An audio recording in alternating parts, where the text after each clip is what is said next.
Hello दोस्तों, स्वागत है आपका मेरे YouTube channel RP science point classes में। दोस्तों, आज हम डीएलएड चतुर्थ सेमेस्टर का पंचम प्रश्न पत्र सामाजिक अध्ययन का चर्चा करेंगे। टॉपिक हमारा है बंग भंग आंदोलन यानी बंगाल का विभाजन। बंगाल का विभाजन हम पढ़ेंगे, वह कंटेंट पढ़ेंगे जो इस पीडीएफ में नहीं दिया गया है, क्योंकि वह कंटेंट हमको डीएलएड एग्जाम में अच्छा नंबर प्राप्त करने में मदद करेगा। और यह कंटेंट जो दिया है इसको हम भी लिख देंगे और अपने जो कंटेंट हम बता रहे हैं दोनों को मिलाकर लिख रहे हैं तो बहुत अच्छा नंबर पा जाएंगे। चलिए देखते हैं।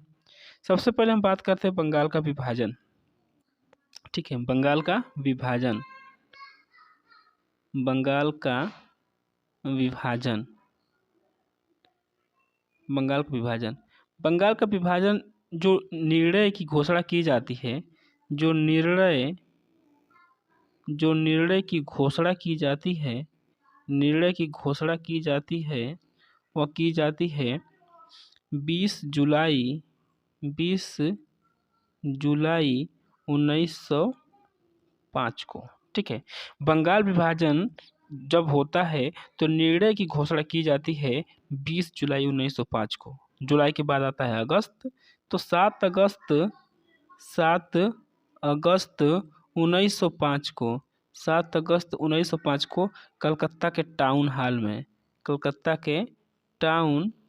में क्या होता है, ऐतिहासिक बैठक होती है और यहीं पर ऐतिहासिक बहिष्कार प्रस्ताव पारित होता है। तो हम यहाँ से कह सकते हैं कि यहीं पर बहिष्कार प्रस्ताव पारित होता है। ठीक है, कहाँ पर, कलकत्ता के टाउन हॉल में। कब, 7 अगस्त 1905 को। इसके बाद से आता है 16 अक्टूबर 1905। इसके बाद से आता है 16 अक्टूबर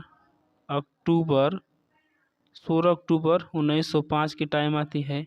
इस दिन जो विभाजन होता है वह प्रभावी हो जाता है।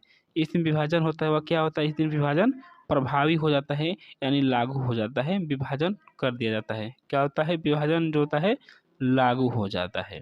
ठीक है, 3 डेटा हमारे सामने है, इसको हमको रट लेना है, इसको स्क्रीनशॉट लेकर रख लीजिए। बंगाल के विभाजन की बात करते हैं तो निर्णय की जो घोषणा की जाती है 20 जुलाई 1905 को की जाती है। आखिर विभाजन करता कौन था, जो इतना तामझाम जो करवाया था वह कौन था, वह था लॉर्ड कर्जन। वह व्यक्ति कौन था, वह कर्जन था, लॉर्ड कर्जन था। ठीक है, तो बंगाल विभाजन निर्णय की घोषणा कब होती है, 20 जुलाई 1905 को होती है। 7 अगस्त 1905 को क्या होता है, तो कलकत्ता के टाउन हॉल में ऐतिहासिक बैठक होती है जहाँ पर ऐतिहासिक बहिष्कार प्रस्ताव पारित होता है। क्या होता है, तो बहिष्कार प्रस्ताव पारित होता है। इसके बाद 16 अक्टूबर 1905 को जो विभाजन है प्रभावी हो जाता है यानी लागू हो जाता है। ठीक है, तो उसी दिन की बात है कि 16 अक्टूबर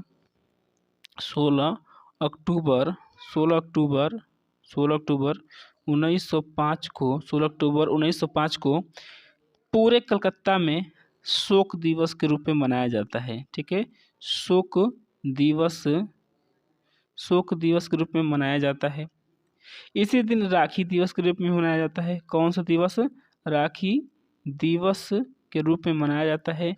किसके कहने पर, रविंद्रनाथ टैगोर के कहने पर, रविंद्रनाथ टैगोर जी के कहने पर, रविंद्रनाथ टैगोर के कहने पर पूरे बंगाल में, पूरे कलकत्ता में राखी दिवस के रूप में मनाया जाता है और हिंदू मुस्लिम दोनों एक दूसरे को राखी बांधते हैं।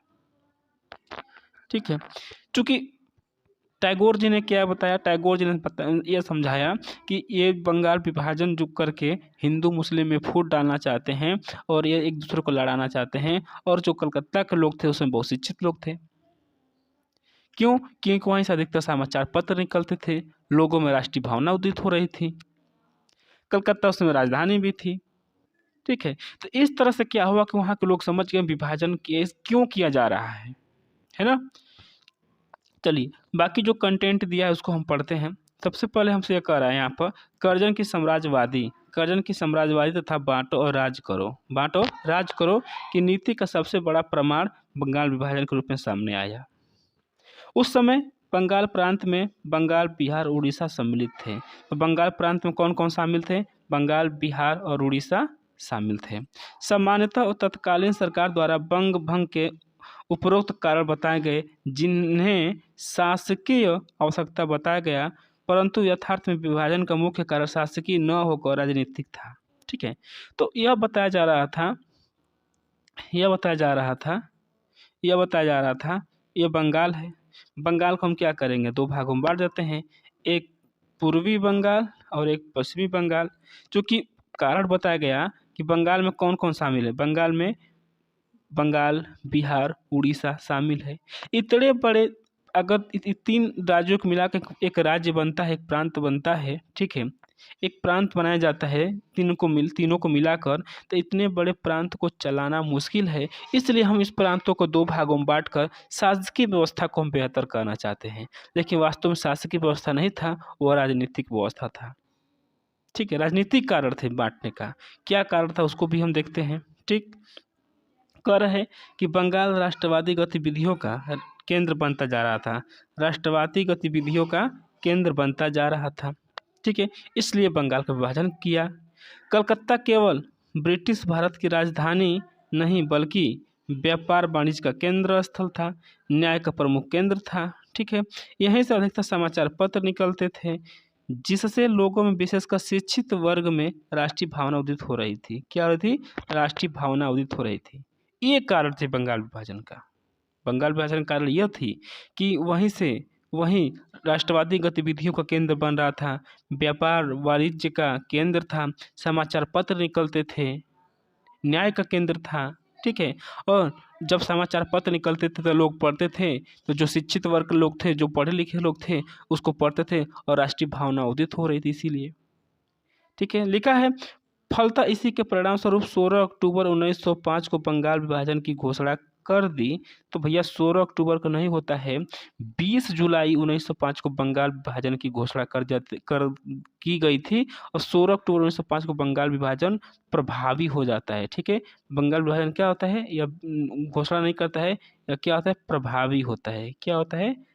प्रभावी हो जाता है। 16 अक्टूबर 1905 को बंगाल विभाजन प्रभावी हो जाता है, और उसी दिन पूरे बंगाल में शोक दिवस के रूप में मनाया गया, और टैगोर जी के कहने पर हिंदू मुस्लिम एक दूसरे को राखी बांधते हैं। ठीक है, चलिए नेक्स्ट हम देखते हैं। अब क्या बोल रहा है, कह रहा है यहाँ से कि वस्तुतः यह कर्जन का सर्वाधिक प्रतिक्रियावादी कानून था, जिसका सर्वत्र विरोध हुआ, और इसने और क्या बोला है कि इसने शीघ्र ही एक आंदोलन का रूप ले लिया। शीघ्र ही क्या किया? शीघ्र ही आंदोलन का रूप ले लिया। वास्तव में बंगाल विभाजन और इसकी प्रतिक्रिया स्वरूप आंदोलन ऐसी बड़ी घटनाएं थीं, जिन्होंने लॉर्ड कर्जन की प्रतिष्ठा को धूल में मिला दिया, और साथ ही एक ऐसी राष्ट्रीयता की भावना पैदा की जो आगामी अनेक वर्षों तक लोगों को प्रेरणा देती रही। इसने समूचे राष्ट्र में चेतना जगाई और एकता का भाव पैदा किया। तो ये बंगाल विभाजन का कारण था कि बंगाल उस समय वहाँ से समाचार पत्र निकलते थे, लोग पढ़ते थे, पढ़कर वो उसको सूचना इकट्ठा करते थे। वे समझ गए, वो कर्जन क्या किया, कर्जन समझ गया कि अगर ऐसा चलता रहा तो हम देख रहे हैं तो हम लोग जल्दी से विफल हो जाएंगे। इसलिए बंगाल का विभाजन किया, ताकि हम इस सब जितने गतिविधियां हैं इस पर हम रोक लगा सकें। तो उम्मीद करते हैं कि समझ में आया होगा। चैनल को लाइक करें, सब्सक्राइब करें। Thank you.